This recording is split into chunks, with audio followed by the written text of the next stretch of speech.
اور ایک گناہ نبی علیہ السلام نے فرمایا کہ سب سے زیادہ عذاب لانے والا جلدی اور زیادہ وہ کیا ہے؟ وہ کون سا گناہ؟ ظلم اور جھوٹی قسم۔ سب سے زیادہ جلدی عذاب اور تکلیفیں کون سا گناہ لے کر آتا ہے؟ کسی پر ظلم کرنا، جھوٹی قسمیں کھانا۔ ہمارے ملک پاکستان میں امن و امان کا مسئلہ ہے کہ نہیں ہے؟ لا اینڈ آرڈر کا انسانی جان محفوظ نہیں۔ کیا وجہ ہے؟ وہ بھائی وجہ یہ ہے کہ پولیس صحیح کام نہیں کر رہی، وجہ یہ ہے کہ کیمرے زیادہ نہیں لگائے ہوئے، کوئی کہے گا جی وجہ یہ ہے کہ مہنگائی زیادہ ہو گئی ہے، اور کوئی کہے گا جی سیکیورٹی جو ادارے ہیں وہ خیانت والے ہو گئے ہیں، وہ پورا حق ادا نہیں کرتے، لوگ بے ایمان ہو گئے۔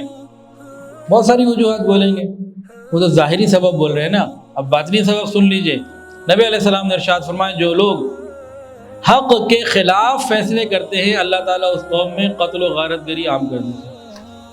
ہمارے یہاں سارے فیصلے حق کے خلاف، مرضی کے فیصلے کرتے ہیں ہم، اللہ اور اس کے رسول کے مطابق فیصلے نہیں کرتے، تو پھر نتیجہ یہ آ گیا۔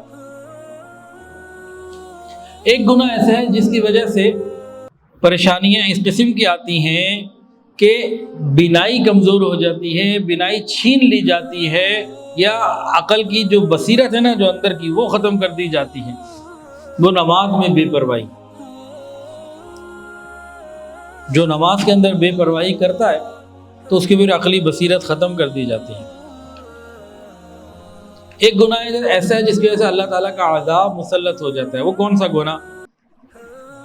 نہی عن المنکر کو چھوڑ دینا۔ فرمایا اگر کسی جماعت اور قوم میں کوئی شخص کوئی گناہ کر رہا ہو اور وہ قوم یہ شخص کو روک سکتا ہو پھر بھی نہ روکے، اللہ تعالیٰ عذاب مسلط کر دیتے ہیں۔ یہ ایک گناہ ایسا ہے جس کی وجہ سے قحط سالی، فاقہ کشی اور بیماریوں کی کثرت ہو جاتی ہے۔ وہ کون سے؟ ترک جہاد، جہاد نہ کرنا۔